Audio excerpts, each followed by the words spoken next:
Rolling? What happened on 9/11 is a phony, and we've never learned the truth about 9/11.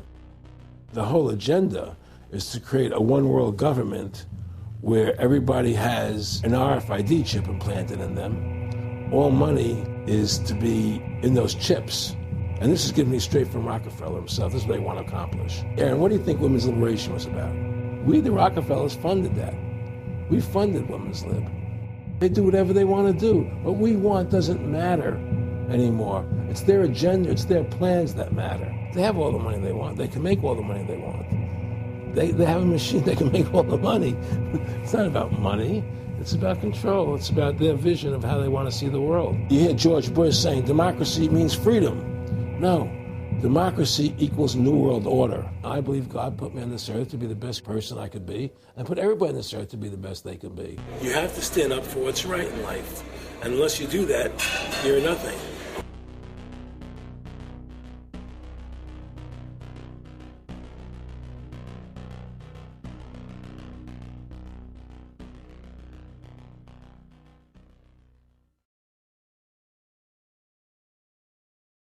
Award-winning filmmaker turned freedom fighter, Aaron Russo was an amazing individual.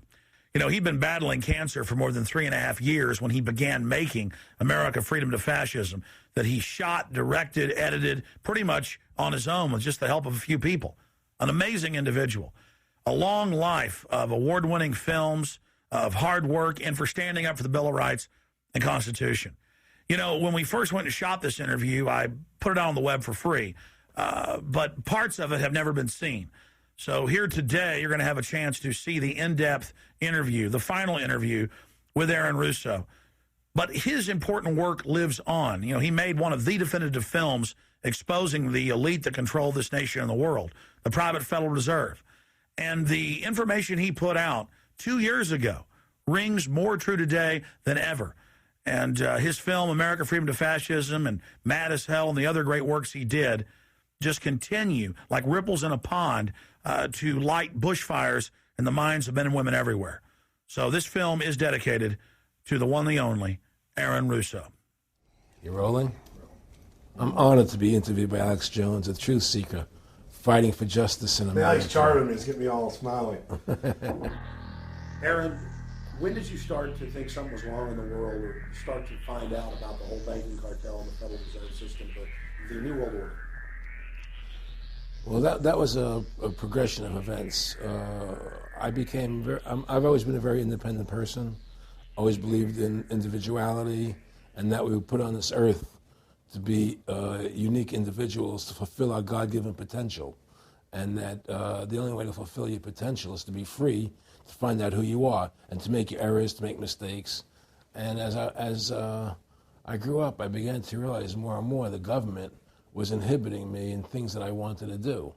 And what happened, I was very successful in the ladies' lingerie business. I worked for my dad. He had a small undergarment business, and I created the first ladies' bikini panties back in 1963, actually. And then I opened up a nightclub in Chicago called the Electric Theater that opened up the day Martin Luther King was assassinated. All right, and so the city of Chicago was in flames the day my club opened, and nobody came out to the club. And well, what happened was that that was the year of the Democratic Convention in Chicago in '68, and so my club became a hangout for the hippies, and because they wanted to go to Chicago and protest what was going on. And I was having a concert at my club one night to raise money. And the police raided the nightclub, my club for no reason at all. And I was standing outside in my office overlooking the street, and I saw all these paddy wagons pulling up in front of my club. And I was a 24-year-old kid. I had no experience at all, really. So what are these paddy wagons doing here? And then I saw all these cops getting out of the paddy wagons coming into my club. I said, oh my God, they're raiding me. And so I ran down to the stage, and I got on the stage, and I stopped the band from playing. And I said to the people in the audience, we're being raided, so sit down on the floor, cooperate, and pull out your identification and cooperate with the police. And as I said that, two of the cops from behind threw me onto the floor and grabbed me and started dragging me out of the club. I'm going, victory, victory. I'm playing it for all it was worth at the time. I was a kid. And then I saw the fire department there. And the fire department was dumping garbage cans, the garbage all over the floor. And I thought to myself, well, why are they doing that? Very quickly as they were dragging me out. And I didn't quite understand it. So they threw me into the paddy wagon. As I got into the paddy wagon, one of the cops grabbed my testicles from behind and squeezed. And I went into the paddy wagon in gigantic pain. And the next person that came into the paddy wagon, the cop, as he was stepping in, the cops took the billy club, smashed him on the head with it, and just split his skull, for no reason. I mean, there was nothing wrong. So that was kind of your wake-up. That was my awakening. It's like, what is going on? I thought this was America. So I initially blamed it on Chicago and made a daily thing. It was Chicago. And anyway, it was the headlines of the newspapers the next day. There was my picture in the newspapers, the headlines, electric theater short-circuited, it was raided. And in the article, they went ahead and they said that the reason they raided the club was because the fire department came there and saw it was messy, full of garbage, and the hippies started attacking them, which was totally not true. Those dirty hippies? It was totally false. It was a complete fabrication. So they ran a false flag on you. They framed you. Yeah, of course. And I was in shock. I said, people lie like that? People actually do these things? I couldn't believe it. It was an awakening to me. And I went on television. I told people on television that they lied. Nobody cared. Nobody cared what the truth was. It was shocking to me. And then a week or 2 weeks later, I forget exactly what it was, two cops come to see me, a lieutenant and a sergeant, a captain and a sergeant. And they said, Mr. Russo, we're sorry if you got hurt that night at the club in the raid, but we're here to tell you that if you want to keep the club open, it's going to take $2,000 a month, and we're going to come see you once a month, and whenever we have to raid you, we're going to call you, and we'll let you know we're going to come in tonight and raid you. This was mafia. Well, the police mafia, And actually, it was actually more interesting that they said, listen, there's the A plan, there's the B plan, and there's the super deluxe plan. And this one, of course, each one will cost you that much money a month. Which one do you want? What was the super deluxe? That's the one I took. That was a $2,000 a month plan. And I took that plan, and I paid them $2,000 a month, and they left me alone. And whenever they were going to raid the club, they would come there, we're going to have a phony raid tonight, just to look good for the people in the neighborhood, So that was your first big education? That was my education into corruption in government, but I really thought that was basically Chicago. I didn't realize it was the whole country was like that. And so that was my wake-up call, that people lie and cheat and steal. And I thought everybody was always honest and nice and decent, and I had no idea about any of these things. Well, what happened with me was that they finally one day they came to me, and they said, look, we can't take your money anymore. I said, why, what's up? What's going on? I said, we have to close your club. There's elections coming, and the aldermen in the neighborhood don't want you open anymore. So we can't take your money. So I had to go to court and fight them, and they were trying to close the club. And then one night there was a fire, and the club never reopened again. The club just closed, and that was the end of the club. And they burned me down. And that was the end of my experience. And then I moved back to New York, where I met Bette Midler, and I ran into her at a little nightclub she was playing called the Improv, and I thought she was fabulous. And through a series of events, I began managing her. And as soon as I started managing her, her career took off like a rocket. It was just fortuitous, I guess. And we became very, very successful.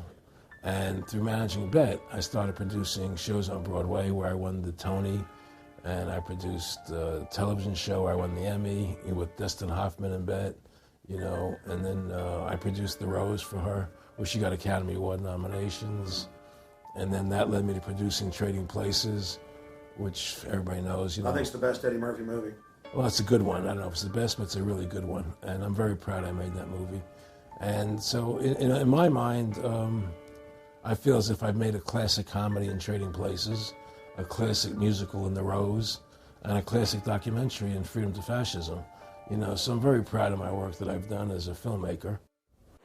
Aaron, why do you do this? What's the philosophy of your life? What do you think life's all about? I think the importance of life is to like yourself. If you don't like yourself, nothing means anything. To like yourself means you have to respect yourself. To respect yourself means you have to take actions that you respect if somebody else did them. And what's the point of living if you don't like who you are? You can have all the money in the world, and if you look in the mirror and you don't like what you see there, what's the point of it? So to me, the most important thing is that I like who I am, and that I take actions that I would respect if somebody else did them. That you live a life of character, honesty, truthfulness, and I believe that a person has the ability to mold their character like a sculptor could mold a piece of clay. There's no saying that a leopard never changes in spots. I don't believe that. I believe people have the total ability to mold their character into what they choose to be in their life, what their ideals are. And that's what I try to do with my life. I am not the same person today I was 30 years ago. I've changed a lot because I wanted to be something better than what I was before. And my philosophy is that you have to like yourself, you have to be a decent person with character and integrity and honor. And that's what's important. Back in the late 80s, I was a pretty big silver trader and gold trader. And I don't think I've ever told this story on tape before. I was a pretty big silver and gold trader. And I always paid my taxes. And I took what was a legal tax deduction on my silver trades. And a few years later, I think it was 88 or 89 or something, the IRS claimed that what I did, and other people did as well, was now illegal. We couldn't do it anymore. But they made it retroactive. I said, what do you mean retroactive? It was legal then. I did what was legal. I said, yeah, but now we're making it illegal retroactively. And that's not good. So you owe us $600,000 or $800,000. For what? It was legal. How could you make something retroactive? Change the law backwards in time. It makes no sense. Well, we're doing it. And so everybody said they can't do that. So we went to court, a class action lawsuit. And the judge agreed with the IRS and said they could do it retroactively. And that's when I knew that there was something wrong in America with the IRS and the system here. Aaron, you were telling me this story last night, and before you even finished saying, in the late 80s, the tax law, I said retroactive. And I knew that because they literally ruined my dad, but he paid. He didn't know. He still thought this was America. And it was legal tax law, what you're supposed to do. They said retroactively you owe, and with not just retroactive, but they said you also have penalties and interest. That's right. So how do you have penalties and interest on something when they retroactively change the law? Well, first of all, they can't retroactively. How can you do something retroactively? Penalties and interest are a farce. The whole thing, because they do whatever they want to do. And that's when I realized America is not America. It's not the land that I was taught it was. Because they can do whatever they wish to do. And there's nothing the citizen can do about it. Now, you've made America Freedom to Fascism. I want to walk through that film, and I want to encourage everybody out there to get a copy of it on DVD. It was also in theaters around the country, and I think the best film out there on the Federal Reserve and the IRS and the whole banker scam, and I want to discuss that with you here. But I wanted to go back a little bit to the point that we discussed last night, where you don't advise people to not pay. And I do the same thing. People say, well, wait, you're saying it's a scam, but you're saying go ahead and pay it. And I like the way you summed it up. Well, it's really fairly simple. I mean, since making that movie, many people come to me and ask me whether they should pay their income taxes or not, and I never advise people not to pay. And the reason I tell them, I say, look, I've done a lot of research. The Supreme Court has ruled that the IRS has no authority. The 16th Amendment did not give the IRS the authority to tax your labor and your wages. That's a fact. All right, the Supreme Court is the law of the land, and the IRS does not trump the Supreme Court.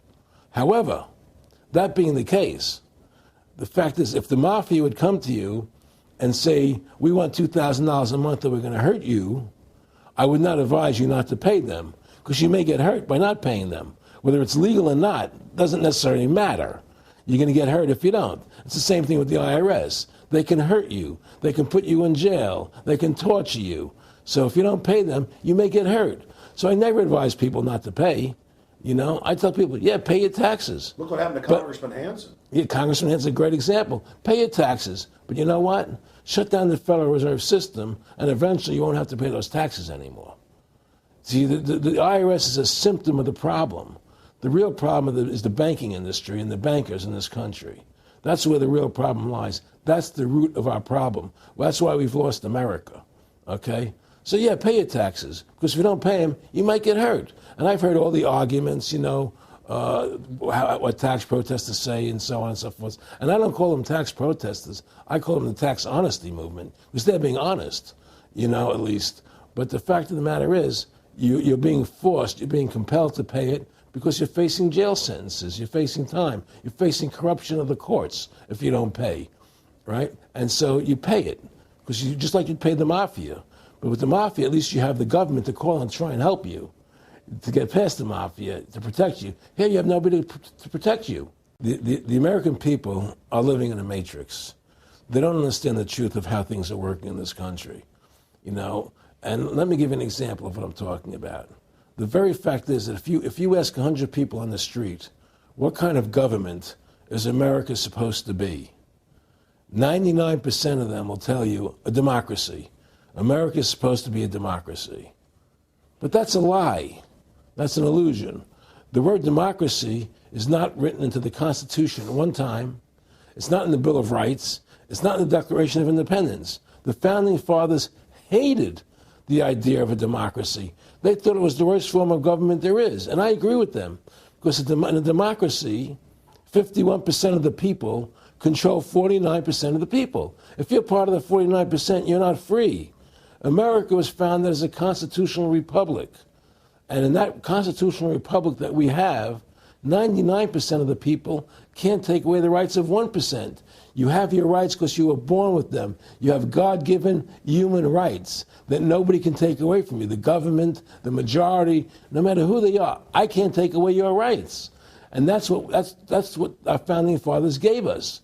But the psychological operations that they do to us, they make us believe that we're a democracy and that majority rules, you see? And they want you to believe that. Because then they tell you this poll says this many want this and this many want that and this many want this, and it doesn't have anything to do with anything. Well, Hitler was elected. Hitler was elected. Hitler did everything legally. And in a constitutional republic, a minority is protected against a majority. Wasn't it Benjamin Franklin, to paraphrase, that said democracy is two wolves and a sheep voting on what's for dinner? Exactly. And then he also said, in a republic, the sheep would have a gun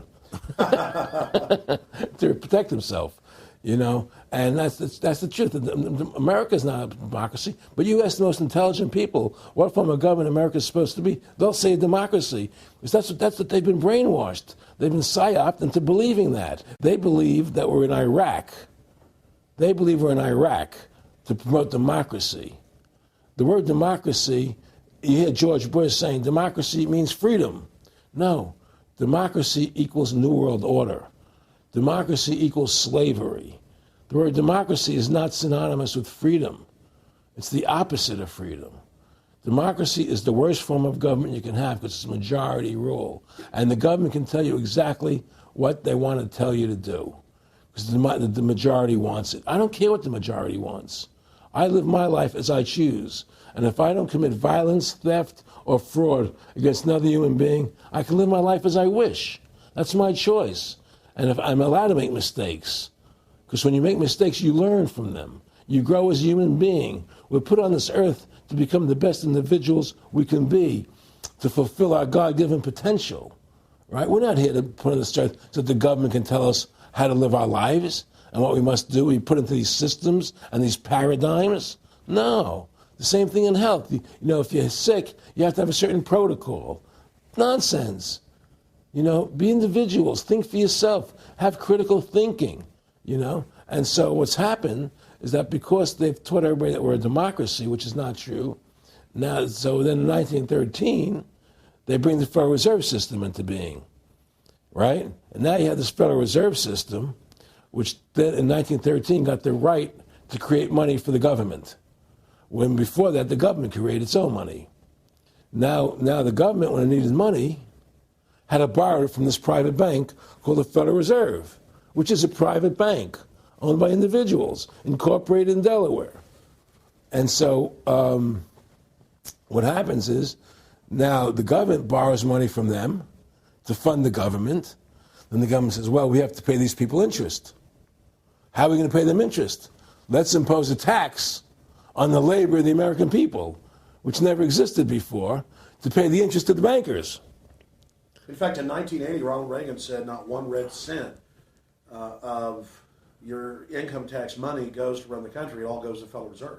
Well, it was the Grace Commission report that said that not one nickel goes to the infrastructure of the country. And I guess Reagan quoted that. Too. Right. And so, but the point I'm trying to make is that by creating this Federal Reserve System, the government now became dependent on these private banks for money. And they started taxing us, you see. And so now what happens is that in 1935, I believe it was, Social Security started. And they gave Social Security cards, said not to be used for identification, the Social Security number right on the card, right? And through Social Security, they started deducting money out of your paycheck. That was the first time they were ever could take money out of your paycheck, because people agreed to it because they thought it was going to their retirement fund.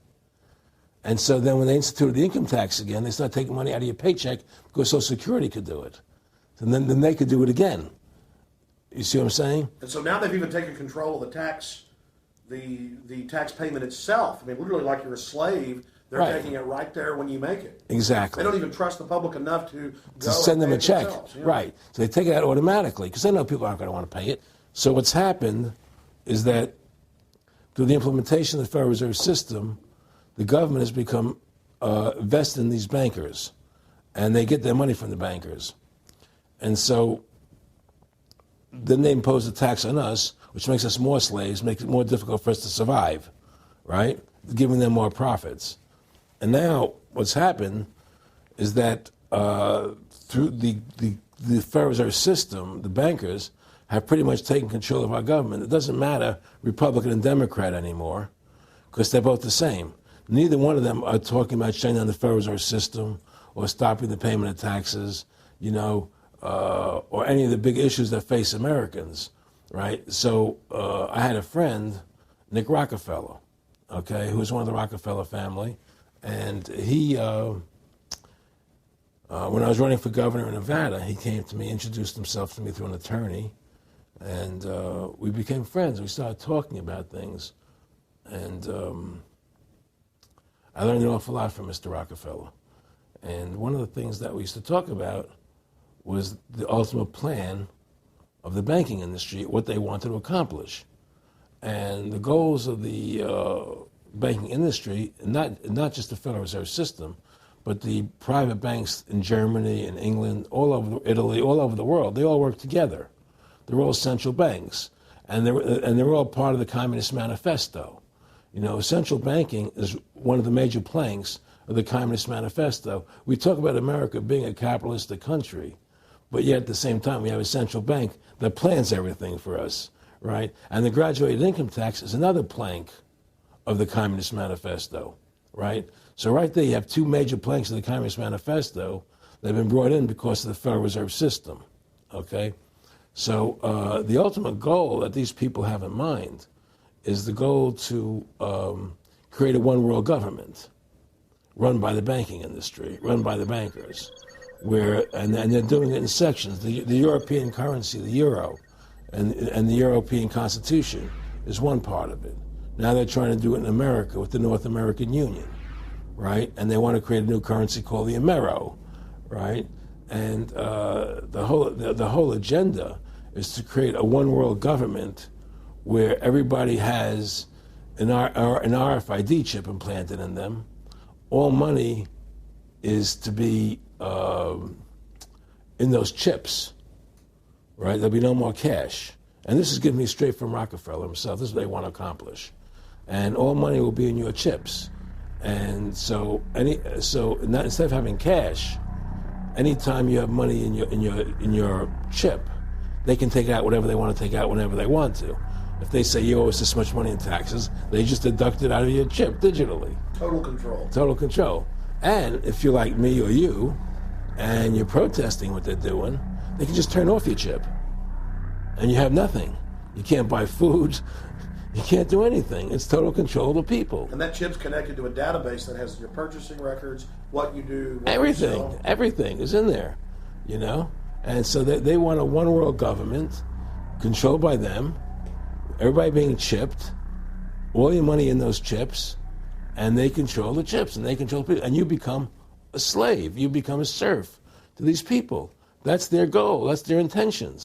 More than a decade ago, I began getting secret government documents, and we published them, where the feds were training the local police and the military that gun owners, conservatives, people that made frequent references to the U.S. Constitution were terrorists. That's a quote. But in 2009, it broke into the national media when we received the secret MIAC report from a state police officer, and that was in the state of Missouri, but the feds had written it, demonizing Ron Paul, people that wanted to end the Federal Reserve, people that wanted liberty and freedom. And now more secret reports have been released, like the Department of Homeland Security report, which the feds admit they wrote, that says returning veterans are the number one terror threat in America, that gun owners are part of that number one threat, that people buying ammo are the number one threat. Think about this. You have these private bankers overthrowing the United States, and they're secretly training the police that gun owners and patriots and veterans are the number one threat. So they're saying the American people that follow the Constitution and Bill of Rights that'll actually stand up against this tyranny are terrorists, because they are the terrorists. They are the criminals coming in with a corporate takeover, a hijacking of the nation. Eric, can you be specific about when you met Rockefeller, how it happened in these discussions? I met Rockefeller through a female attorney I knew who called me up one day and said, one of the Rockefellers would like to meet you. I had made a video called Mad as Hell, and he'd seen the video and wanted to meet me and knew I was running for governor of Nevada. So sure, I'd love to meet him. And I met him, and I liked him, and he was a very, very smart man. And we used to talk and share ideas and thoughts. And he's the one who told me 11 months before 9/11 ever happened that there was going to be an event. Never told me what the event was going to be, but there was going to be an event, and out of that event, we were going to invade Afghanistan to run pipelines from the Caspian Sea. We were going to invade Iraq, you know, to take over the oil fields, establish a base in the Middle East, and make it all part of the New World Order. And we'd go after Chavez in Venezuela. And sure enough, later, 9/11 happened, and I remember he was telling me how how you're going to see soldiers looking in caves for people in Afghanistan and Pakistan and all these places. And there's going to be this war on terror, which is no real enemy. And the whole thing is a giant hoax, you know, but it's a way for the government to take over the American people. He told you it was going to be a hoax. Oh, yeah. Oh, yeah. There's no question. He says, there's going to be war on terror. And he's just laughing. There's no, who are we fighting? I mean, why do you think 9/11 happened and then nothing's happened since then? Do you think that our security is so great here that these people who pulled off 9/11, who were able to, can't knock down another plane? Come on, it's ridiculous. 9/11 was done by people in our own government and our own banking system to perpetuate the fear of the American people into subordinating themselves to anything the government wants them to do. That's what it's about, and to create this war, this endless war on terror. And that's why and that was the first lie. And the next lie was going into Iraq, you know, to get Saddam Hussein out with his weapons of mass destruction. That was the next lie. Now, specifically, this was a little over 6 years ago? This was 11 months before 9/11. Yeah. And Nick Rockefeller, who's a lawyer, he's become your friend over the previous years, and he's saying to you that there's going to be this big event, and then out of that we're going to have a war on terror, and it's just going to go on and on. Right, an endless war on terror without any real enemy. That you can never define a winner. And did he say that it's going to be perfect because you can't define an enemy? It just goes on Yeah, and on? because you can't define a winner. There's no one to beat, so it goes on and on forever. And they can do whatever they want. They scare the hell out of the American public. Look, this whole war on terror is a fraud. It's a farce. It's very difficult to say it out loud because people are intimidated against saying it. Because if you say it, they want to make you into a nutcase. But the truth has to come out. That's why I'm doing this interview. The fact of the matter happens to be that the whole war on terror is a fraud. It's a farce. Yeah, there's a war going on in Iraq because we invaded Iraq. And people over there fighting, you know. But the war on terror, it's a joke, you know. And until we discover what really happened on 9/11 and who was responsible for 9/11, because that's where the war on terror emanates from. That's where it comes from. It was 9/11 that allowed this war on terror to begin. And until we get to the bottom root of 9/11, the truth of 9/11, we'll never know about the war on terror.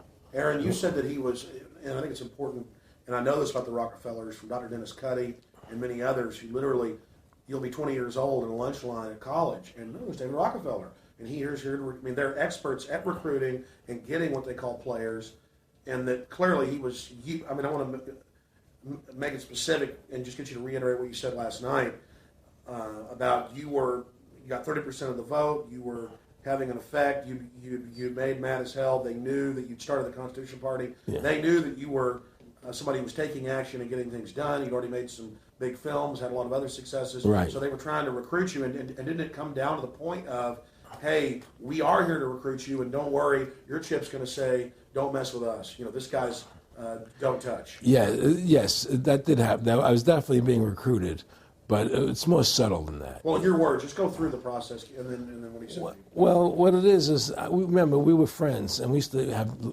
go to my house a lot. We'd have dinner, we'd talk, and he'd tell me about business investments, how you get involved in, you know, or they would help me with this business investment or that business investment. And was I interested in joining the Council on Foreign Relations? You know, I would have to get a letter to join them, but was I interested in that? And, you know, just stuff, you know, leading you on. And I used to say to him that I never really did that because that wasn't where I was coming from. You know, as much as I like you, Nick, you know, your ways and my ways, we're on the opposite side of the fence. You know, I don't believe in enslaving people, you know, and he would come back with, oh, I do? Well, it would be more like, you know... It's better for them. Well, it's more like, you know, how do I put it? It was like, what do you care about them? What do you care about those people? What difference does it make to you?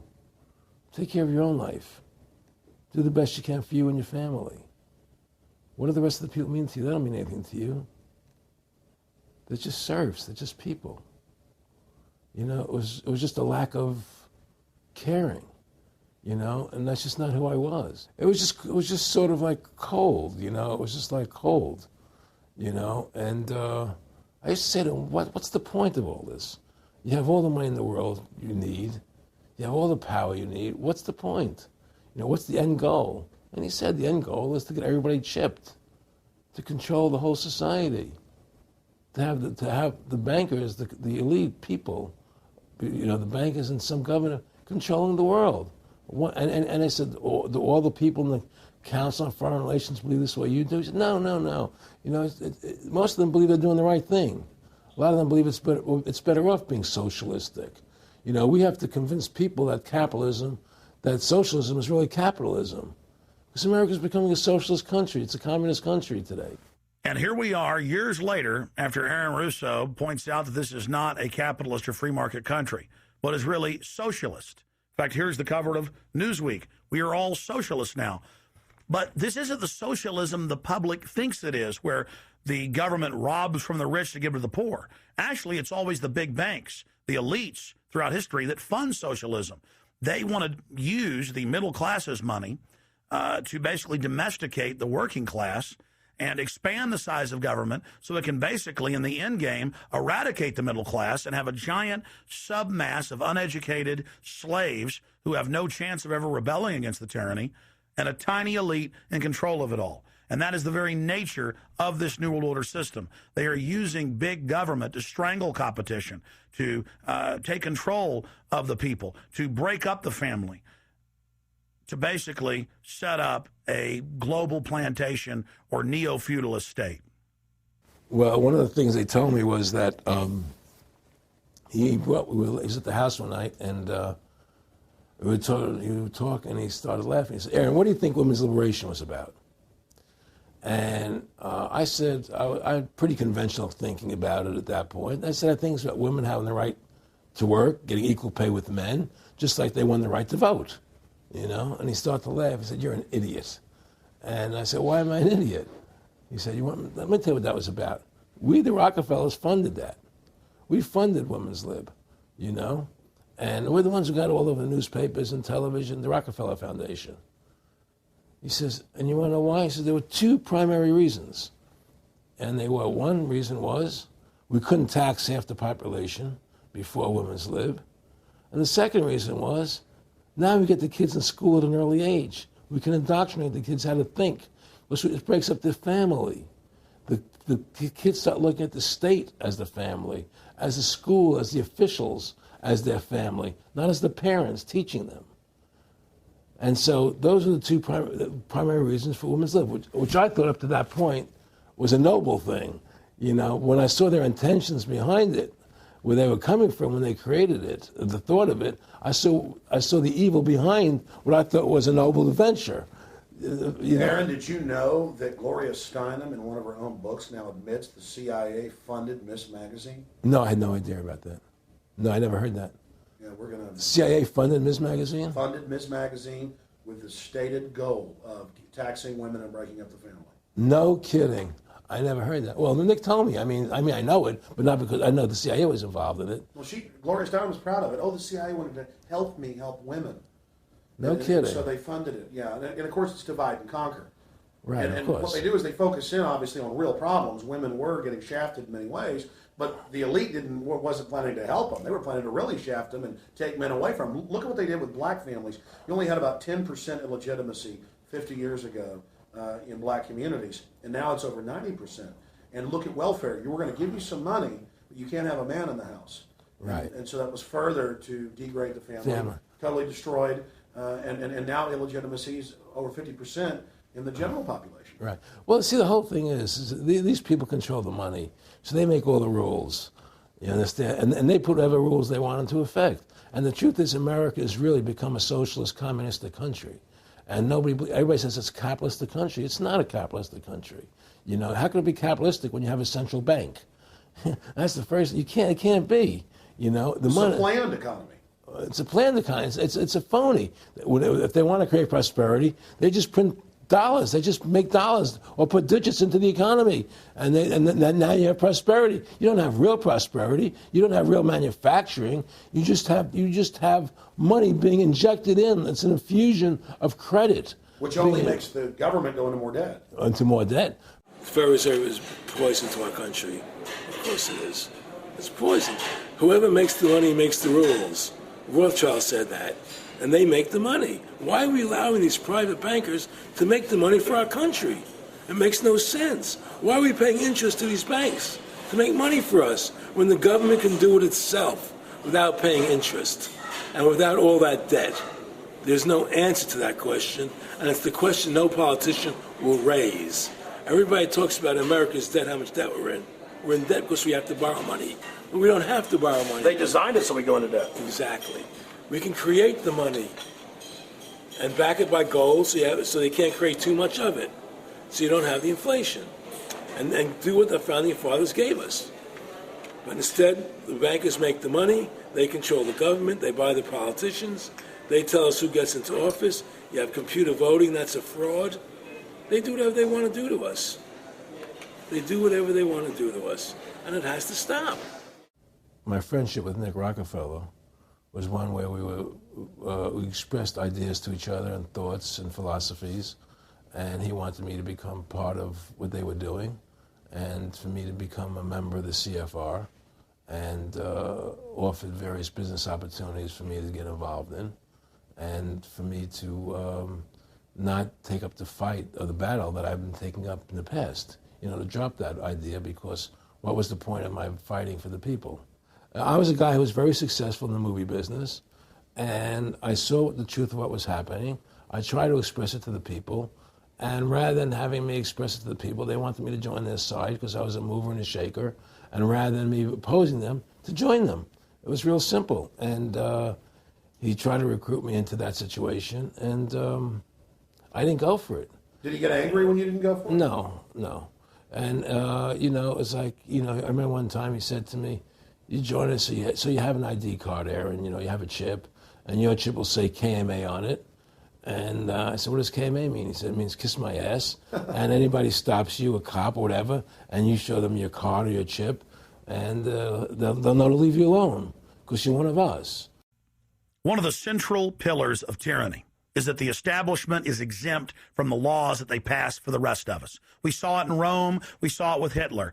We saw Richard Nixon saying, look, I'm the president. If I break the law, it's not illegal. We saw George Bush and Dick Cheney say that. We see Barack Obama continuing that, saying, I'm not going to give detainees real trials. I'm going to give them secret kangaroo military commissions trials, and we're going to hold them in secret camps, and I've got executive privilege. It's the same thing over and over again. And one example of hundreds that are out there was a story back in April of 2008 out of the Orange County Register.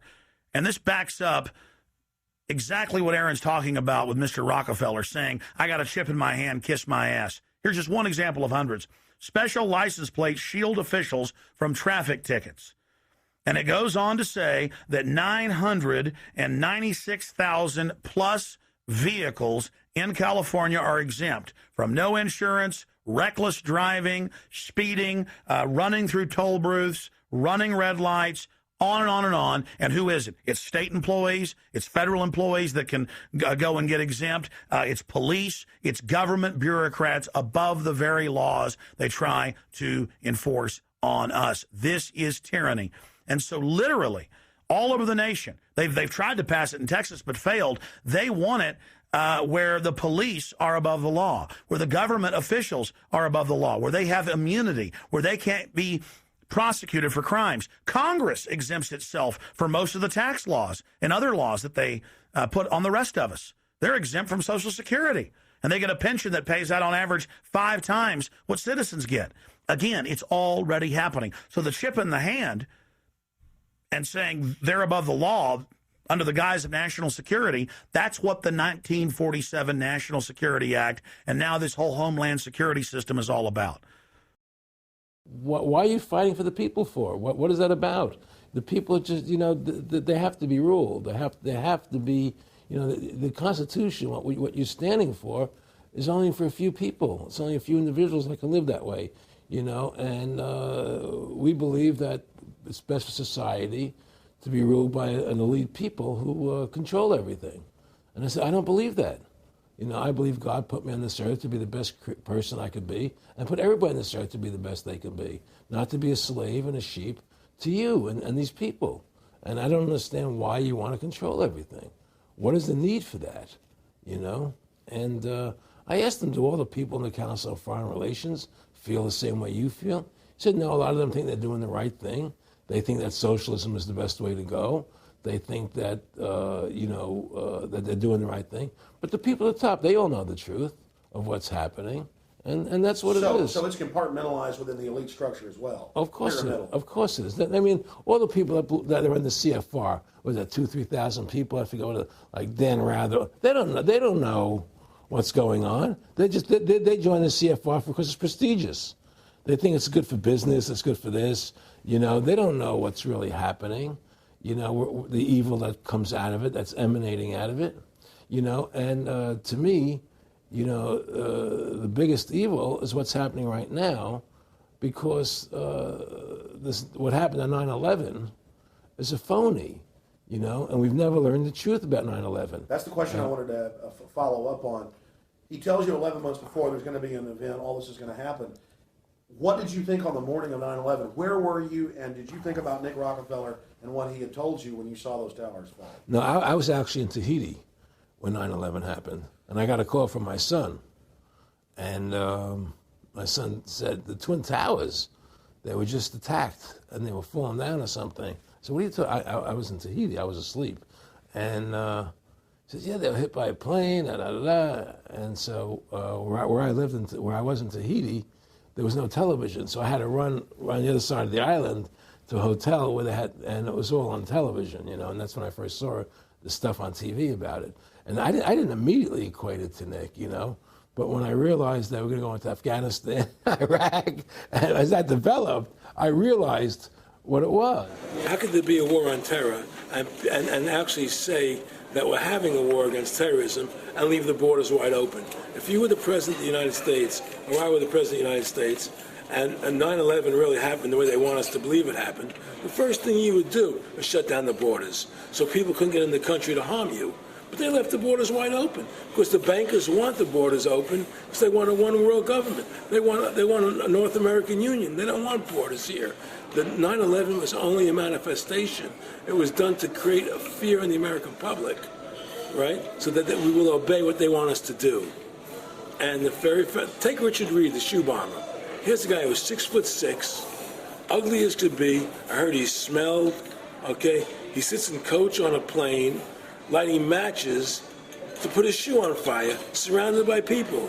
It's idiotic. If you were going to blow up a plane, you go into the bathroom, you close the door, and you put your shoe on fire. You're not going to sit there surrounded by people lighting matches on a no-smoking flight. They want you to believe this nonsense. It's ridiculous. 7/7's come out now, and the majority of the British people think it's an inside job, and all the evidence points towards it being an inside job. Yeah, I mean, what happened in England, London? Yes. All this is nonsense. It's just keep people in fear. It's this endless war on terrorism that doesn't really exist, so people will submit to whatever the government wants them to submit to. Searches, check your shoes, have ID cards, put chips in you, you know, where you become servants to the elite. That's what this is all about, you know? Restore America's republic to what it's supposed to be, get the bankers out of our government, get the bankers out of our government. Government should stop borrowing money from the banks. Government should make its own money, restore the republic, individual freedoms. That's what this country's about. And until we do that, we're gonna be slaves. I mean, to me, I see people like Bill O'Reilly on television, right? And I see how much they control the media. Like there's this girl on Bill O'Reilly the other night from an organization saying the world can't wait. And this girl was spot on. Everything she was saying was the truth. And all Bill O'Reilly could do was call her a lunatic. He couldn't challenge the facts. They just call people names. They can't, and until we just find that, look, this world, we're heading into a world of danger, possible nuclear wars, you know, because the banking industry is trying to take over the world. 9/11 is the beginning of the war on terror. That war on terror is leading us into Iraq, which is the next lie. So you had the lie of 9/11, how that happened. Nobody knows how Building 7 came down. Okay, we know 9/11 was a fraud. The American people don't know it, but more and more of them are believing it. Okay, so that was the first lie.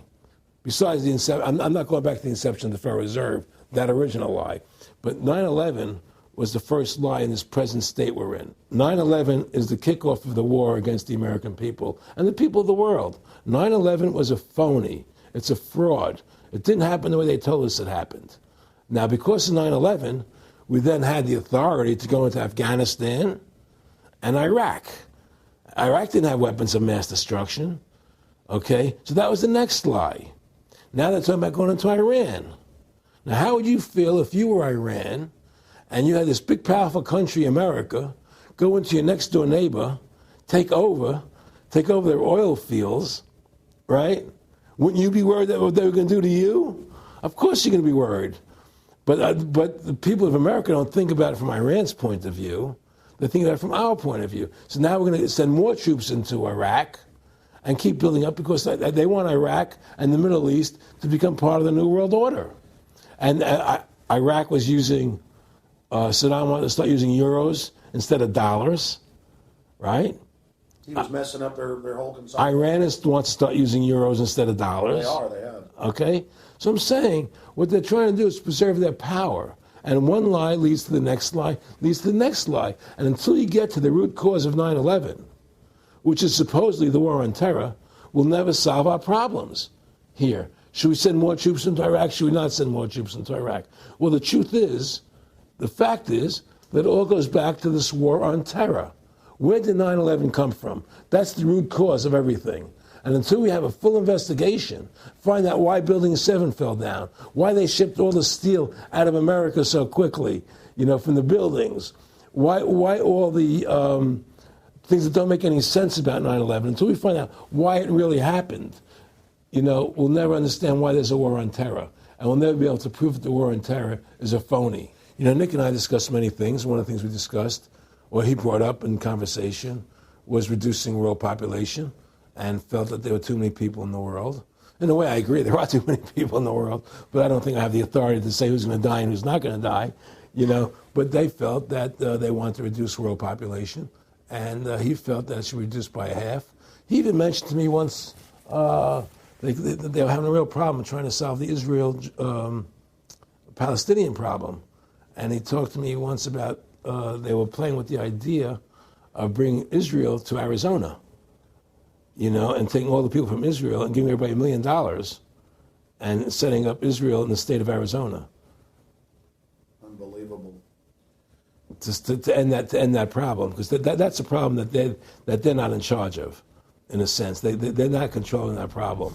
They're very arrogant. They can do whatever they want to do. We've given these people the authority to create money out of thin air, and through that device, they control everything. And if you want to win the battle to stop that, you have to deny them the ability to create money.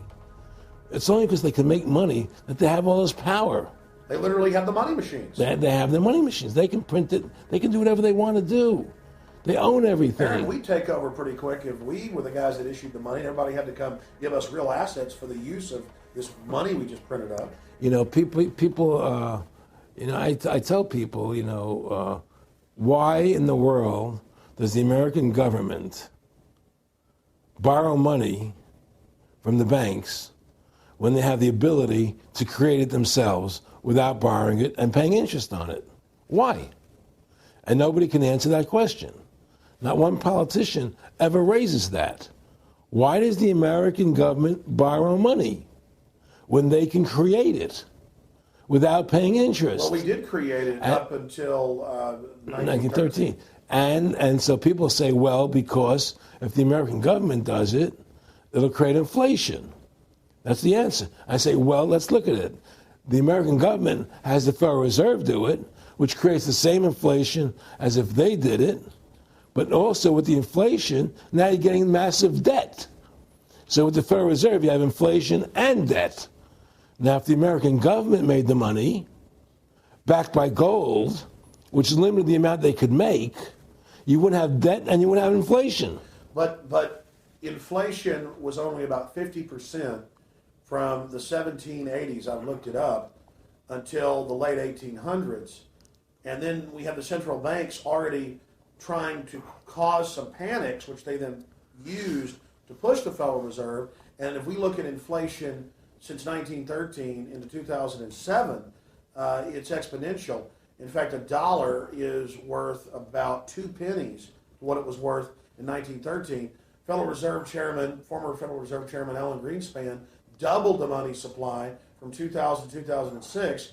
And then Edward Bernanke, the new Fed chief, came in and said he's going to double it again in the next 2 years. And then he said, now I'm going to make the money supply numbers secret. And so now we don't even know. Right. But the evidence is they are just, in the curve of inflation, it gradually grows. And then suddenly at a point, it goes straight up. And it seems it's now... It's parabolic, yeah. Parabolic. But the thing is that the only thing I disagree with you on from... early 1800 to 1913, there was no inflation other than during the Civil War. When Lincoln was well, I'm talking about how much $1 was worth. And I know it never changed. There was no inflation. In that whole 100 years, there was no inflation. People knew what the money was worth. They could retire. They knew what it would cost them to live their lives out. There was no problem. It was only since 1913 when the Fed came in that we created massive inflation and massive debt. So then what you said earlier, then there really wasn't inflation. There was no inflation. So you don't get inflation when the government issues the money, at least in the U.S. history. Well, not if it's backed by gold. Well, exactly. But I'm talking about, and I did look this up, and I believe that if you look after the country was set up, and some of the things that happened with Andrew Jackson and the rest of it, there were points where it spiked and there were manipulations. There were points, mostly during the Civil War. Yeah. And that's because Lincoln printed so much money. Exactly. That's right. But once that ended, but basically there was no inflation other than that during that short period of time. I mean, a loaf of bread was a loaf. Of course, the same thing. People could plan their lives. Today, they planned inflation. Now you have two parents working. They can't afford to pay for their family anymore. The kids are going to state-run schools now. The kids are being indoctrinated how to think. They're being given Ritalin. They're being given all these drugs. The whole country's being dumbed down. It's all because of the Federal Reserve System. And the Federal Reserve System and these bankers are responsible for the demise of America. And if we ever want to win this battle, you must shut down the Federal Reserve System. And we must shut down these bankers and restore sound money to this country. Will you talk a little bit about some of the families that own the private Federal Reserve, the stock in it? And I mean, obviously, you say you're not a big expert on Bilderberg Group, but you talk about how it's the same system worldwide. It is the same families. They meet and kind of set the policy each year, and then it goes to the Royal Institute of International Affairs in England, it goes to the CFR in the U.S., and then these are their management bodies where they wield control, really the de facto Congresses over the nation. So, I mean, I would like to get you to speak some about the families that own and run the Federal Reserve, and if you can't connect it into these other international bodies. Well, I can't speak to those families because I can only speak about, what I know for fact. Everything else is speculation, and I don't like to speculate. I know about Rockefeller because I was friends with him. We talked about it, and I can tell you firsthand. What did Rockefeller tell you about the Federal Reserve and their family owning part of it? Well, he said the New York Fed is the main controlling interest of the Federal Reserve System. They control the bulk of it. So the New York Fed is really the Federal Reserve System. Even though there's 12 different banks, it's run by the New York Fed. And the New York Fed is basically the Federal Reserve System. So who's ever running the New York Fed is where, and the families that control it, control the New York Fed. And they're the main engine behind the Federal Reserve System. And that's a wing of the Bank of England. Well, the Bank of England and the Federal Reserve are partners, and the Bank of England is a private bank, and so is the Bundesbank in Germany, and the bank of all the banks of the G8 countries are all private banks. They're private central banks. And look, what happened in Europe? Didn't Europe vote down the European Constitution? Yes. They're still doing it. Didn't they vote down the euro? They're still doing it. They don't care what the people vote. They do whatever they want to do. What we want doesn't matter anymore. It's their agenda, it's their plans that matter. Isn't that prima facie evidence of a tyranny? Well, there's no question we're in tyranny. There's no question we're living in a world where the American citizen is no longer a free individual human being to do the things that they wish to do. We're slaves, and it's getting worse. What do we got to do to bring these people down? In my opinion, you must shut down the Federal Reserve System. And I think that there has to be an uprising. There has to be an uprising. People have to stand up. I can't do it alone. You can't do it alone, Alex. And we need to get a majority of people, not a majority of people, but... It was 5% won the war against the British, a highly motivated group. But I agree, people have got to get angry first. I mean, not just, we know it's corrupt and that lackadaisical. We got to get pissed. People don't seem to have the courage to do what they have to do, I want to say you've got a lot of courage. Well, thank you. I don't know if I have a lot of courage. I just have I want to thank you for what you're doing for my family. Well, I have a sense of conscience and I have a sense of justice. I get nervous about what I do, but I do it because there's no other choice.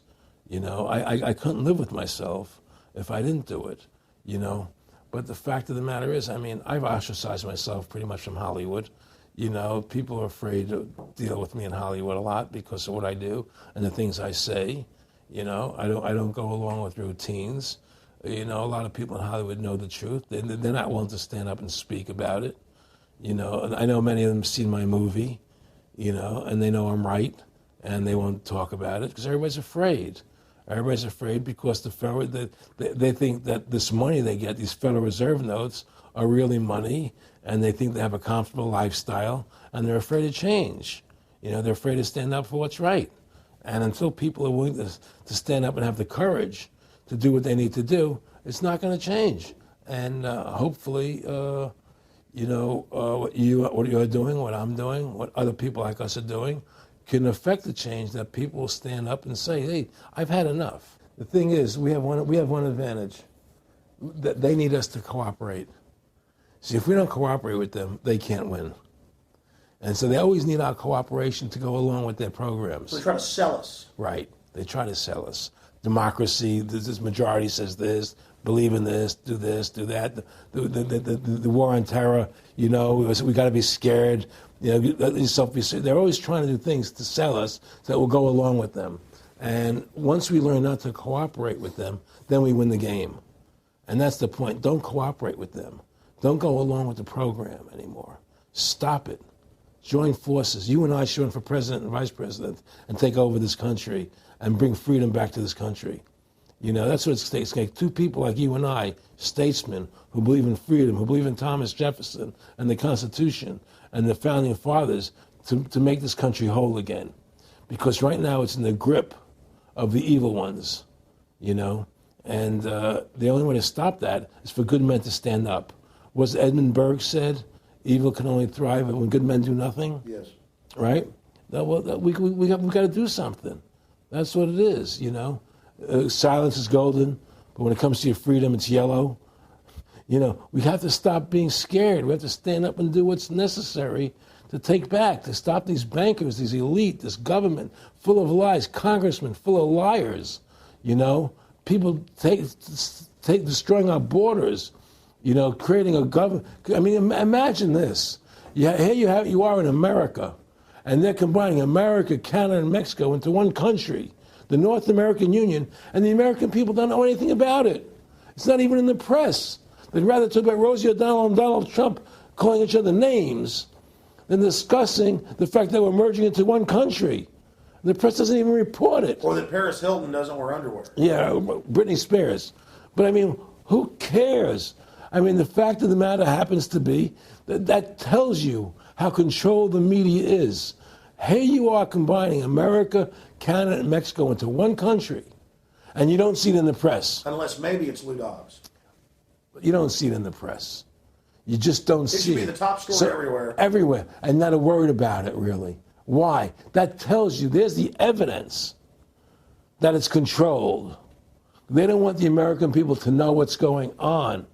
That's why they don't protect our borders.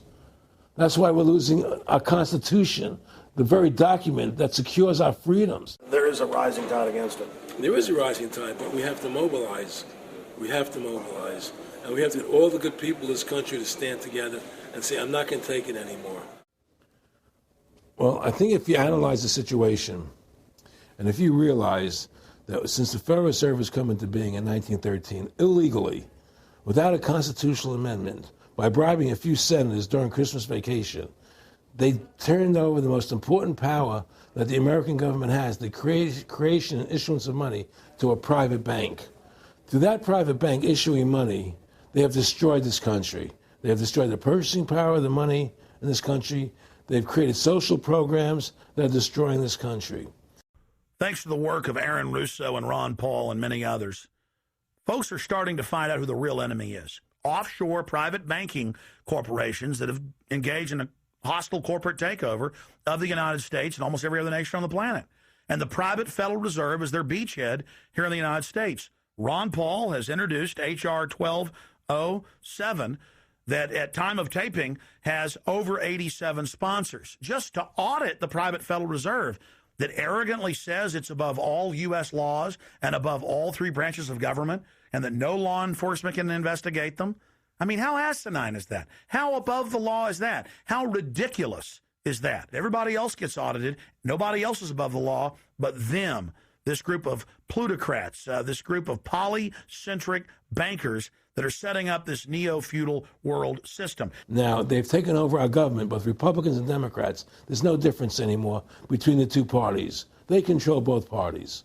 It doesn't matter to them which one wins, because who's ever running for president will be someone they anoint, okay? Whether it's Hillary Clinton or John McCain running for president next year, they're going to be people that are going to do what they want them to do. And the fact of the matter happens to be that you can't win an election unless you have enough money to win. They make sure who gets the money. The most important point is they control both parties. And the public continues to only focus in on the distraction of the left puppet and the right puppet instead of looking at the puppet masters.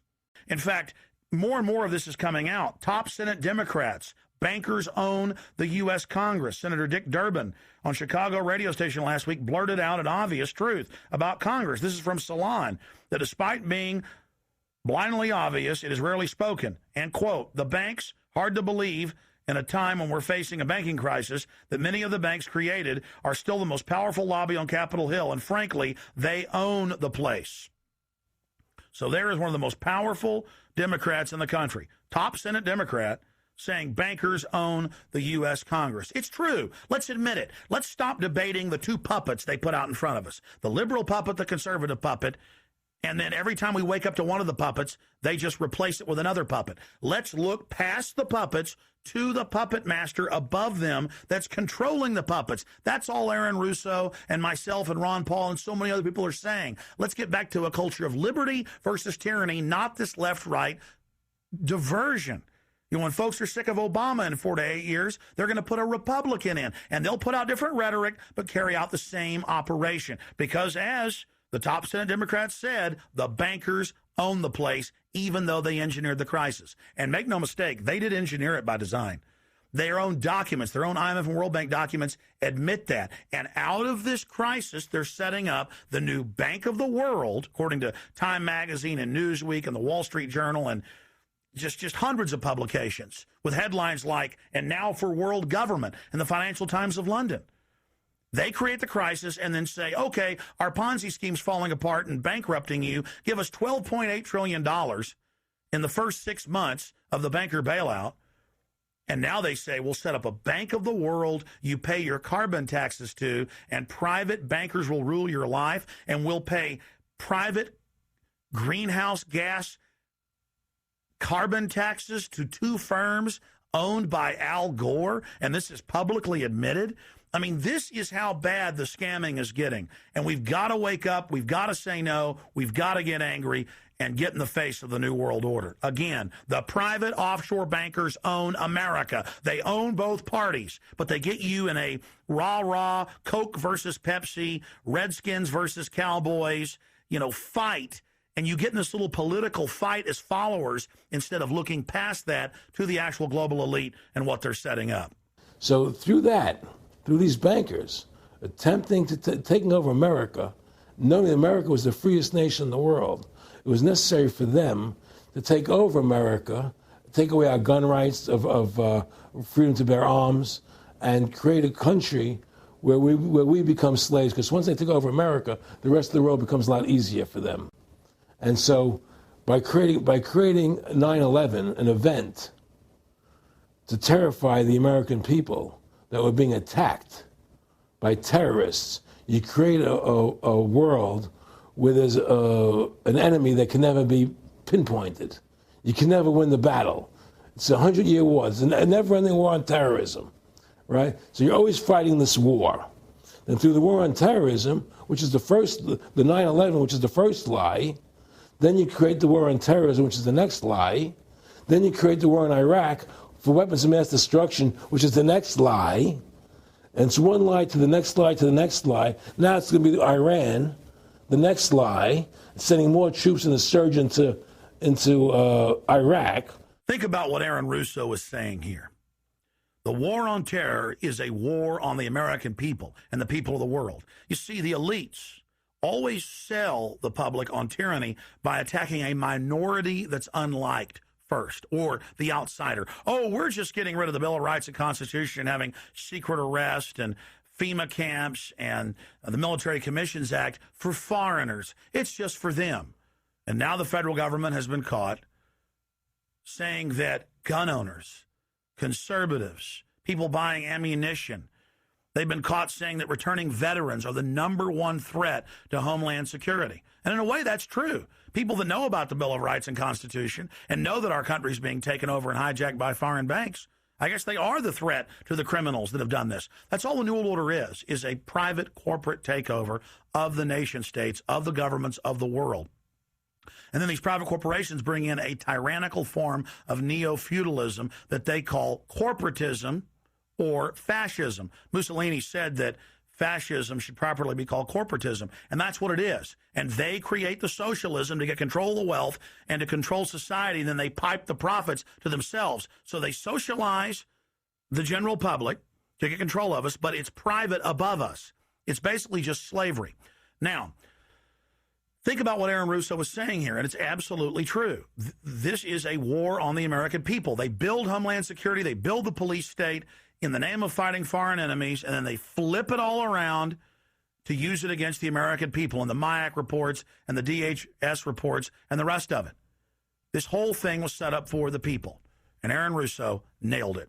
It's just one thing leading to the other, and it's always with the event. It's always in the point of taking over more countries, more dominance. You know, making sure the American dollar, making sure the G8 stays in control of everything, and what they want to do is to control the American people, control the people of the world, put RFID chips in everybody, so everybody's a slave to these central banks. Did you ever talk to Nick Rockefeller after he told you all this and then 9/11 took place? No. But he did. He told me that you're going to see men running around caves looking for Osama bin Laden. You know, you're going to see men looking for, these guys, and they're going to be, He told you it was all going to be bull. It was a phony. The whole thing is a fake. It's a fraud. Was he laughing, or was he just coldly saying this? No, it was more laughing. Cynical. Laughing. It's more like, look how stupid everybody is. Look how stupid everybody. We can do whatever we want to do. Well, it is ridiculous. It's like with al-Zakari. They claim they killed him like 14 times. And then they never said, well, we didn't kill him last time, but we killed him this time. They never even now they're like practicing being ridiculous. Well, what about bin Laden being in the American hospital, getting kidney help? Yeah. Right? In the American hospital, right? They could, if they wanted Osama bin Laden, they could have gotten him. Oh, yeah. He was right in the American, after the coal. Well, every time our troops really would keep catching Taliban leaders, they would be ordered by the generals to let them go. That's come out in the newspapers, but only here or there. And they kept going, and then Pat Tillman was complaining about it, and then he got shot. I've talked to his brother. Oh, you did? And then he got shot, and there was a big hero charging Al-Qaeda. No Al-Qaeda, somebody shot him in the back. Look, we're dealing with complete evil. We're dealing with complete evil. And until the American people wake up and say, we don't want this evil in our country anymore, and we want to come back to a country of decency and goodness and integrity and honor, we're going down that road. And that's what it's going to take. It's going to people to stand up and say, we don't want to live in this kind of a world anymore. I believe we should pull all our troops out of Iraq. I believe we should leave other countries alone. Let other countries live their lives the way they choose to. Stop trying to spread democracy around the world, which is the worst form of government there is anyway. Restore our republic to what it's supposed to be, and go back to what the founding fathers gave us, and try and restore that. Restore the republic. Like the point of everything is that we have to mobilize. Each one of us. You and I can't do everything, Alex. You and I may be leaders. We may be out there, and people listen to us, what we have to say, and follow us. But the truth of the matter happens to be, it takes all Americans to stand together, to stand tall, to mobilize and say, we're not going to take this anymore. I'm mad as hell. I'm not going to take it anymore. We're going to stand up and fight the battle. And you and I can't do this alone. We're just leaders of the thing. But other people have to join in with us and stand side by side, shoulder to shoulder, and say, I'm not going to take it anymore.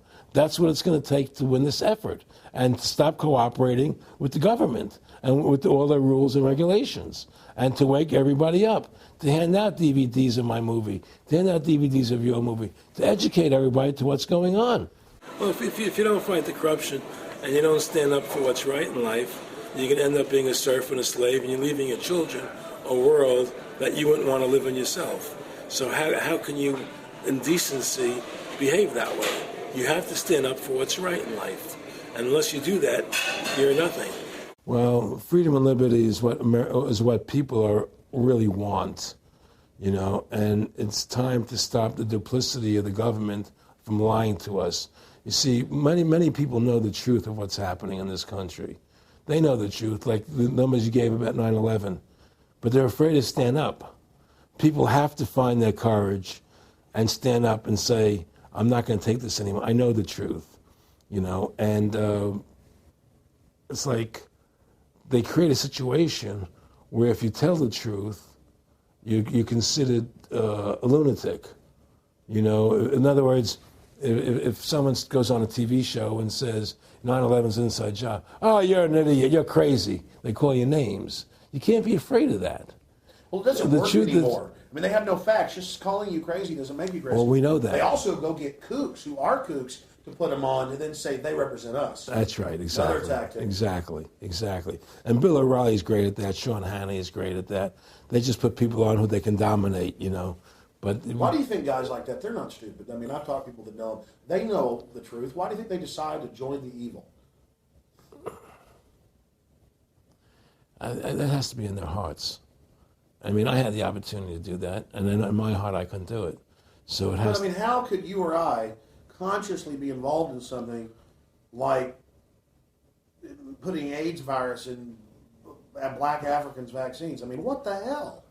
I mean, it's like we're not good guys either. I mean, I don't think I'm like some special perfect person. What the hell's wrong with this elite? I mean, what are they running around doing evil? I mean, they just run around continually doing evil. Well, I think a lot of them think they're doing the right thing. I think a lot of them think they're doing the right thing. Not the top elite, but people within the system, you know. But I think that it's all about, as Nick said to me, it's about control and power. They have all the money they want. They can make all the money they want. They have a machine that can make all the money. It's not about money. It's about control. It's about their vision of how they want to see the world in their eyes. And you know, you and I believe in individuality, in the person being the dominant thing, the individual being the dominant person. Today we live in a world where institutions are dominant, not people. You know, the American, you know, we the people, by the people, for the people. Now it's we the institutions, by the institutions, for the institutions. People are secondary. It's all about corporations and institutions. And the Federal Reserve is the biggest institution in the world. You know, if you ask somebody what's the biggest corporation in the world, they'll say Google or Walmart or Exxon or something. But the biggest corporation in the world is the Federal Reserve System, right? And all the other corporations feed off the nipple of the Federal Reserve System. Well, it's like the Monopoly game. The bank always wins. It has unlimited money. It's not the people playing on the board. Exactly. The bank owns the board, the box, the shelf it's sitting on. But that's because you gave them the ability to make the money. You have to take that away from them. We need to take the bank away from the private bankers. Exactly. You have to take the creation of money away from the private bankers, and you'll solve 95% of your problems. Well, I mean, look at America. 10% growth rates every year like China's having right now. The U.S. had 10% growth rates until the Federal Reserve took over. And then if you look at that, it all starts really going downhill from there. Well, they destroyed the American worker. What they've done, here's what's happened. The Federal Reserve has created this massive inflation in America, which means that the American worker has to keep making more money to keep up with the cost of living. The more money they make to keep with the cost of living, the less competitive they become in the world economy. So now what happens is we have to pay our workers so much to keep up with the cost of living.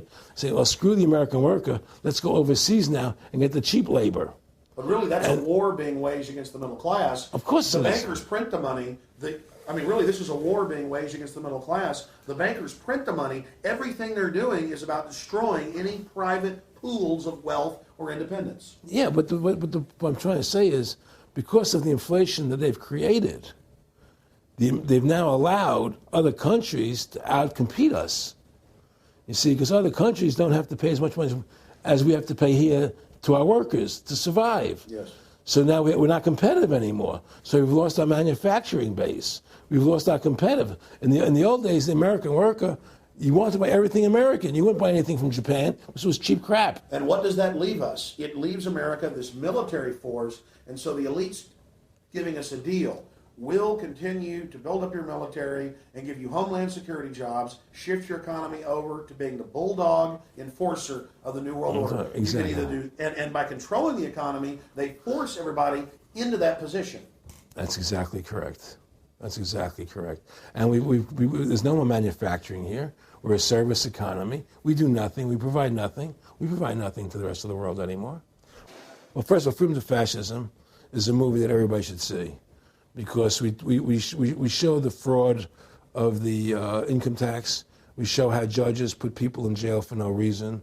We show the corruption of the justice system, and we show how the Federal Reserve came into being and how it's controlling society, and how all the central banks of the world are working together through the Bank of International Settlements in Switzerland, which is the central bank for all the central banks, and how they all work together to create this one world government, the one world order, which is what they're trying to do. So Freedom to Fascism is a movie just to get you a good basic education about how the world is really working. And I really want everybody to see that movie. Critical. In terms of the CFR, in terms of compartmentalization, I mean, there are many good people, I believe, that are part of these organizations who don't even understand what the organization's really about. People like when I was in Germany doing cancer treatment, there was a gentleman there who was visiting a friend of his who had cancer, and he was a member of the CFR, and we were talking, and I showed him the movie. He said, "Oh my God, I'm going to resign. I had no idea this was what the CFR was about." He had no idea. He was just a nice guy who thought he was in this prestigious organization. Yeah, a lot of it's about getting good people, and so you can watch them. Keep your friends close, your enemies closer. Well, no, it wasn't even that. A lot of people join the CFR because they think it's a prestigious organization. It'll help them in business, make good business contacts. They didn't have an understanding that the CFR is really about world domination, about how they and the Trilateral Commission and the Bilderbergers all work together, with the banks to control the people. A lot of them don't understand that. They don't see the big picture. Oh, it's CFR, it's a prestigious organization. I'll meet this one, I'll meet that one. I can do good business deals out of it. It's just business to them. The CFR wants to get the people in there that have influence and power, and so they're part of that. So they're not opposing them, It's like the whole country today is becoming the haves and have-nots. You're getting the very, very wealthy, the middle class is being destroyed, and you're getting the poor people. Isn't this just a slick mafia that took over and uses fancy PR? Well, you can call it mafia, you call it whatever you want, but it's definitely a criminal organization. There's no question about it. But it's a criminal organization that has prestige, that appears to have what's the word I'm looking for? Class, style. It's like, respected. It's respected. People don't look at it as being a criminal organization. That's what a great job they've done. People look at Alan Greenspan as being a hero. The maestro. What do you think happened with him in the late '60s? He wrote a big section, a chapter for Ayn Rand in a book, and he talked about how horrible the Federal Reserve was. We needed a gold standard. Now the bankers are robbing us. And then they literally came and said, "Oh, and you see somebody who made a deal with Beelzebub." Well, exactly. You make a deal with the devil. I mean, it gave him a chance to be one of the most powerful men on the earth, and it gave him a chance to accomplish things he never thought he would accomplish in his life other than that. And it's very seductive. It's a very attractive perfume.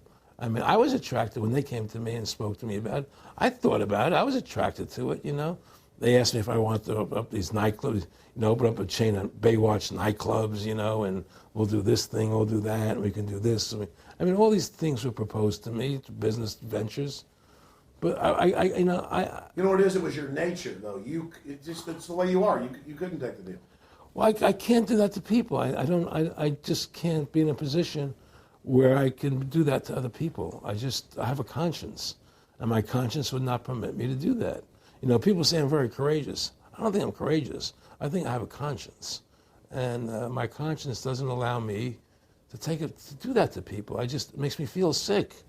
I just don't believe in it. No, I agree. When I do bad things, I feel bad. When I do good things, I feel good. Yeah, exactly. I feel the same way. And I mean, I don't know what's going to come out. I mean, I don't have that much money, but I've got some money. I mean, it's like, what more do I need? I can go on a trip if I want. I can help pay for my kids to go to school and have my life, comfortable. I mean, how would I go out and screw people so I could have some more junk?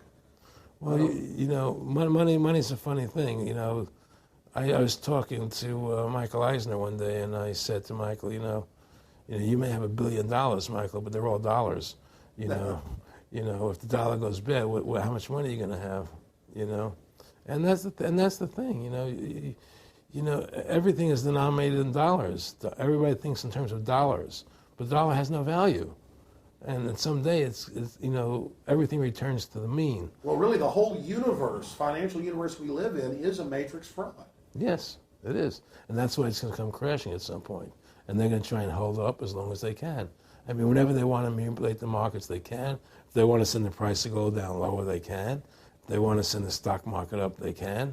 They do that. There's no more free markets. You don't live in a society where free markets rule anymore. You don't live in a capitalistic society. But meanwhile, they say it's capitalistic right. and free market all day, when really they're waging war financially and politically. Exactly right. Aaron Russo, I want to thank you for this interview. Anything else you want to add? No, I'm happy to do it for you. How about your website? My website, freedomtofascism.com. Go over there, take a look at it. But just folks, all I can say is, take our country back, restore the Constitution. Don't let these bankers do this to us anymore. Stand up. Don't be afraid of them.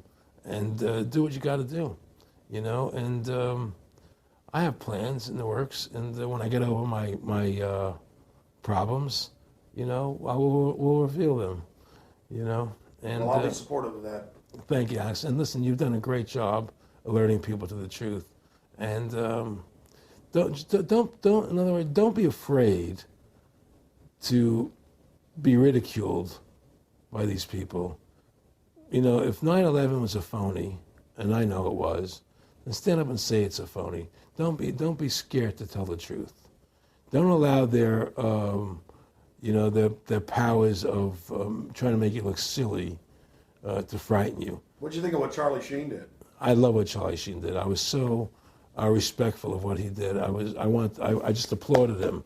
People saw right through that attack. They flipped a light switch when they went after him. Yeah, but they don't. You see, the thing is that more people don't come out and do it. To build that wave. Charlie did it. I'm really proud of the guy. David Lynch did. But the media was smart and didn't bite this time. Right. I mean, a few people have, but they're not picking up on it because they control the media. James Brolin did on The View.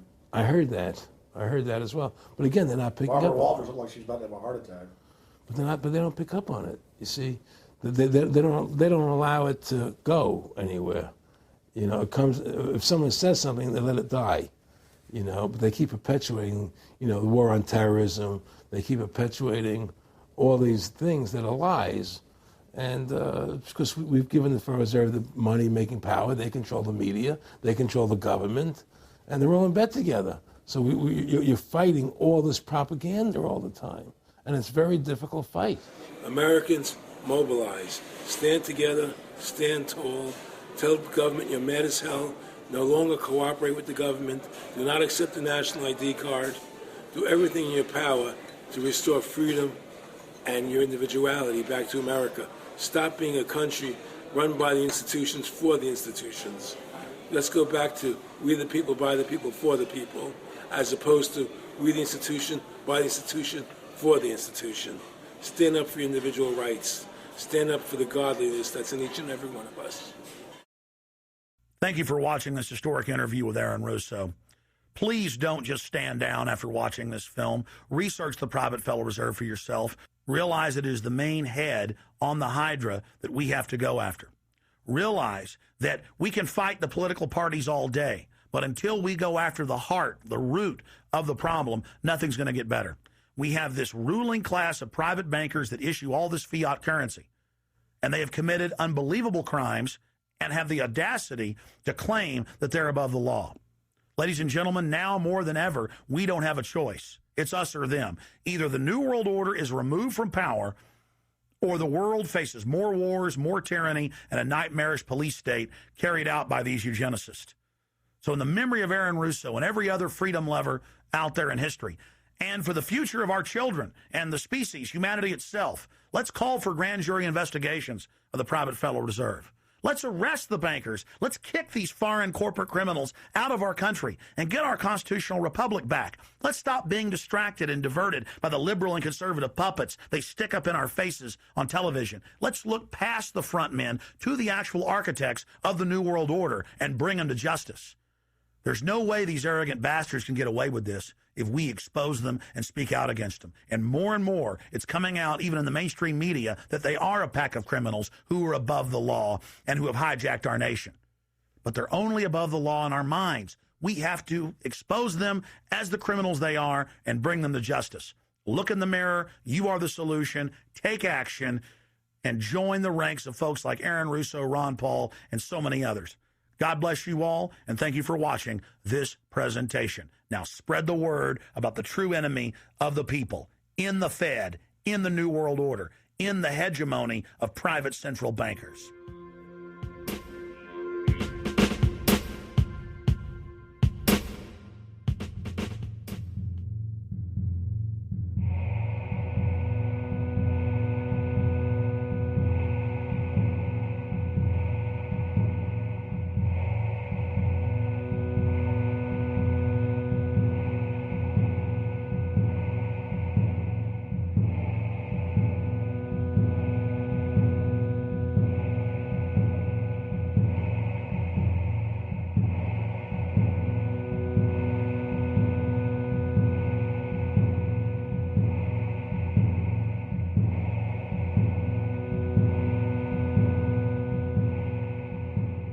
It is a big idea, a new world order. In the near future, Earth is dominated by a powerful world government. It's known as the Bilderberg Group. Could their objective be world domination? For thousands of years, their dark order grew. Now, as they hail the birth of the New World Order, their great dream of exterminating 80% of humanity is at hand.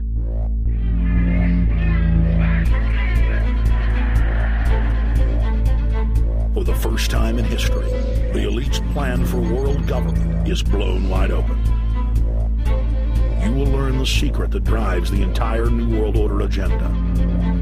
Bilderberg is making great progress toward a world government, and only an educated, informed public can stop them in their tracks. Alex, it's Chalabi, eh? For the first time, all the pieces have been put together.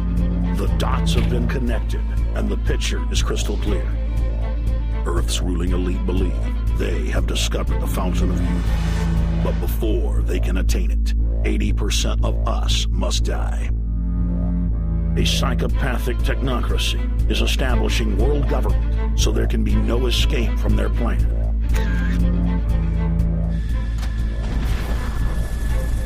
The New World Order is the old world order. I mean, it's just the names have changed, the appearances have changed.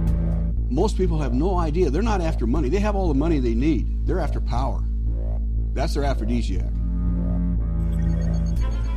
I was pulled out of the plane in Munich. They interrogated me for 4 hours. Some shots were fired. I need you to move off the problem. Their great dream of exterminating 80% of humanity is at hand. Endgame. Blueprint for global enslavement. You have been warned.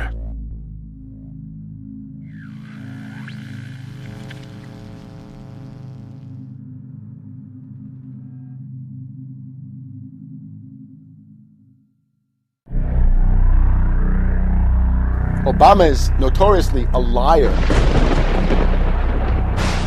We need to go to where the real architecture of government is, and it's not in a president. Wall Street has hijacked Washington in broad daylight.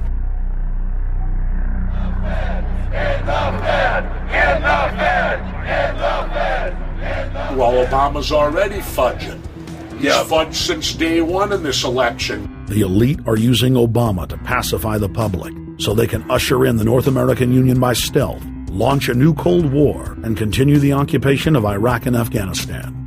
The globalists are outside all the nations. That gives them safety, and they play countries off against each other. We've got to give them a stake in creating the kind of world order that I think all of us would like to see. Partnership and cooperation among nations is not a choice. It is the only way. What they're doing is using the existence of the United States to act out their Wall Street fantasies of world domination and maintaining their capital structures and maintaining their system of looting. The fight that this country has been waging since its inception is for the central bankers not to take over the country. President Barack Obama is only the tool of a larger agenda. Senator Obama had a desire to do some meetings. Others had a desire to meet with him tonight in a private way, and that's what we're doing. Presidential candidate Barack Obama was publicly criticizing the North American Free Trade Agreement in a bid for votes, but privately telling Canadian officials not to worry about it. If you talk to our generals, they are desperate for is a civilian counterpart to our military force. What do you call this thing where you get this false sense of gratification, but because a black man is in office, everything's gonna be all right? No, everything's not gonna be all right. So I know how unpopular it is to be seen as helping banks right now, especially when everyone is suffering in part from their bad decisions. I promise you, I get it. The Obama deception. The truth strikes back. Get your copy of The Obama Deception today at Infowars.com or download it in super high quality at prisonplanet.tv.